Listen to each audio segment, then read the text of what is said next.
마르코가 전한 거룩한 복음입니다. 그때 예수님께서는 많은 군중을 보시고 가엾은 마음이 드셨다.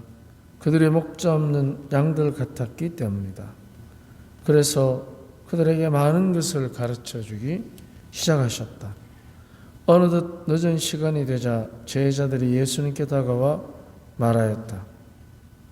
여기는 외딴 곳이고 시간도 이미 늦었습니다. 그러니 저들을 돌려보내시어 주변 촌락이나 마을로 가서 스스로 먹을 것을 사게 하십시오. 예수님께서 너희가 그들에게 먹을 것을 주어라 하고 이르시니 제자들은 그러면 저희가 가서 빵을 200데나리온 어치나 사다가 그들을 먹이라는 말씀입니까? 하고 물었다. 예수님께서 그들에게 너희에게 빵이 몇 개가 있느냐? 가서 보아라 하고 이러셨다. 그들이 알아보고 나서 빵 5개 그리고 물고기 2마리가 있습니다 하고 대답하였다. 예수님께서는 제자들에게 명령하시어 모두 푸른 풀밭에 한 무리씩 어울려 자리 잡게 하셨다. 그래서 사람들은 100명씩 또는 50명씩 때를 지어 자리를 잡았다. 예수님께서는 빵 5개와 물고기 2마리를 손에 들고 하늘을 우러러 찬미를 드리신 다음 빵을 떼어 제자들에게 주시며 사람들에게 나누어 주도록 하셨다.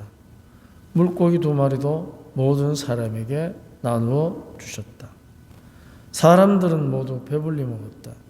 그리고 남은 빵 조각과 물고기를 모으니 12광주리에 가득 찼다. 빵을 먹은 사람은 장정만도 5,000명이었다. 주님의 말씀입니다.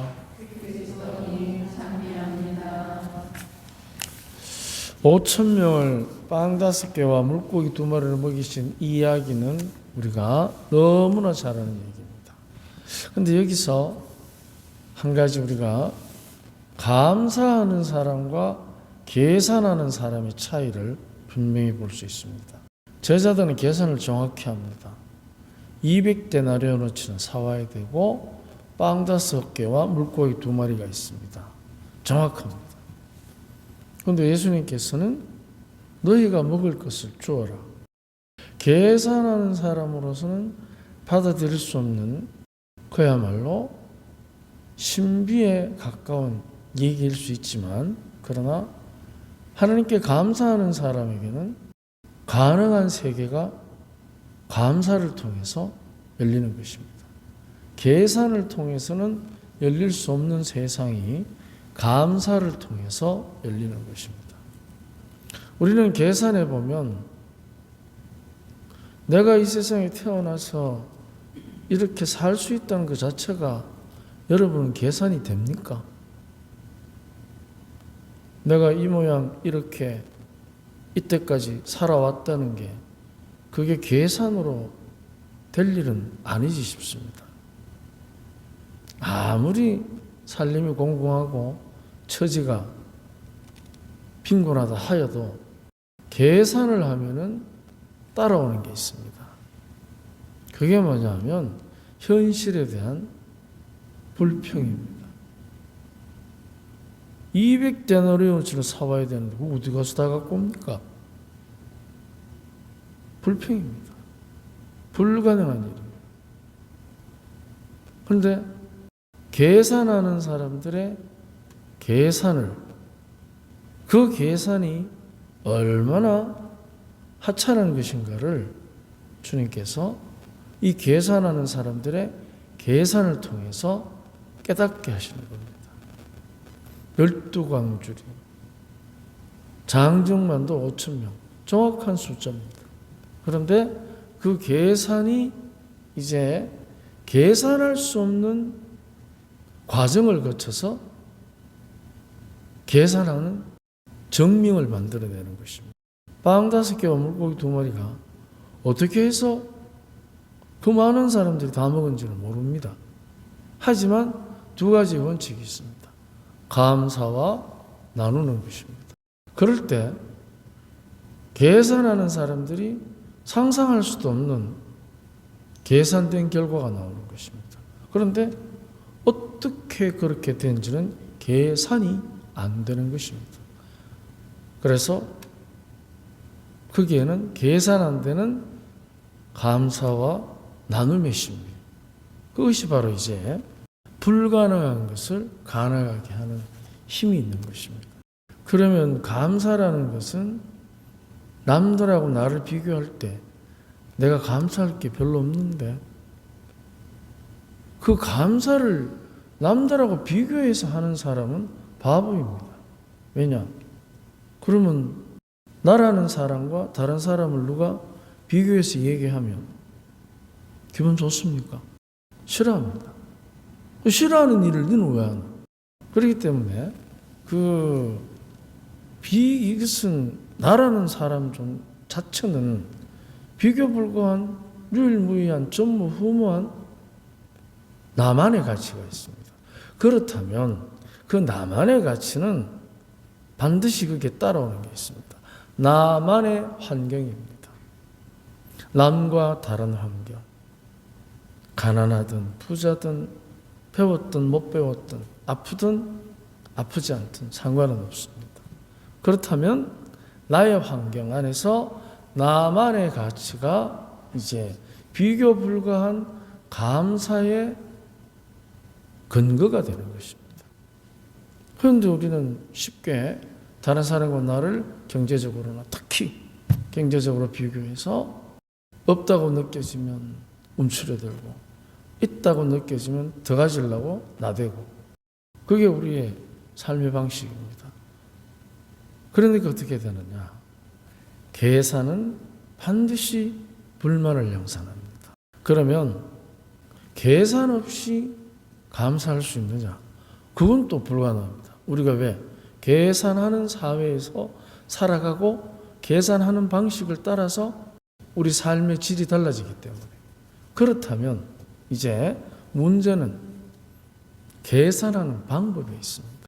부족한 것을 계산하지 말고 있는 것을 계산해 보십시오. 지금 내가 가지고 있는 것. 그런데 우리는 계산하면 모자라는 것, 거기에 방점을 찍습니다. 그렇기 때문에 어떻게 되느냐? 불만이 따라오는 겁니다. 그런데 내가 지금 가진 것에 대한 계산, 그럼으로써 나의 처지에 관해서 정확한 계산을 통해서 있는 그대로를 인정해야 되는 것입니다. 이게 정확한 계산입니다. 비교하는 계산 말고 인정하는 계산. 그러면은 내가 지금 이날 이때까지 이 모습으로 살아있다는 것 자체가 비교 불가한 유일무이한 전무후무한 가치를 가지기 때문에 우리들은 그때부터 나 하나만의 가치 안에서 이렇게라도 있다는 것에 감사할 때 정확한 계산을 통해서 있는 그대로 인정하고, 그리고 있는 그대로 인정했으니까 이제 더 공공하지 않은 것에, 더 아프지 않은 것에 감사하는 거죠. 그러면 이제 그때부터 꼭 돈이 아니라 내가 할 수 있는 나눔의 힘이 내 안에서 자라는 것입니다. 형제, 동기 간에, 부부 간에, 부모와 자녀 간에 근본적으로 나눌 수 있는 게 있습니다. 그렇다면 그게 뭘까? 물고기 2마리와 빵 5개를 정확하게 계산해 보시. 12광주리가 남고 먹은 사람은 5,000명이라고 정확하게 계산하듯이 50명씩 때로는 100명씩 물이 않도록 계산하듯이 이제 우리가 정확한 계산을 통해서 내가 줄 수 있는 게 나옵니다. 그게 뭐냐? 타인에 대한 인정입니다. 그 사람을 인정해 주는 것입니다. 내가 계산해서 내가 계산한 잣대로 타인을 비교하고 비난하기보다 정확하게 계산해서 이 사람은 이런 특징이 있구나 인정해 주는 거예요. 이게 가장 기본적인 나눔의 힘입니다. 뭐를 준다는 생각보다 상대를 있는 그대로 인정해 주십시오. 늦으면 늦는 대로, 빠르면 빠른 대로. 그것이 가장 기본적인 상대에 대한 감사의 표시고 나눔의 표시입니다. 크든 작든 내가 계산해서 부족하든 넘치든 인정해 주는 것입니다. 빵 5개, 물고기 2마리가 있다는 것을 주님께서 인정하시는 순간 거기에서 있는 그대로 하늘로 감사를 드릴 때 12광주리가 남고 5,000명이 먹고 남았다는 것입니다. 우리 안에 항상 하나님께서는 있는 그대로의 인정을 통해서 감사와 나눔으로 풍요를 누리도록 우리를 초대하실 것입니다. 오늘도 그 초대에 잘 응해서 기쁜 하나님 안에서의 하루를 보냅시다. 아멘.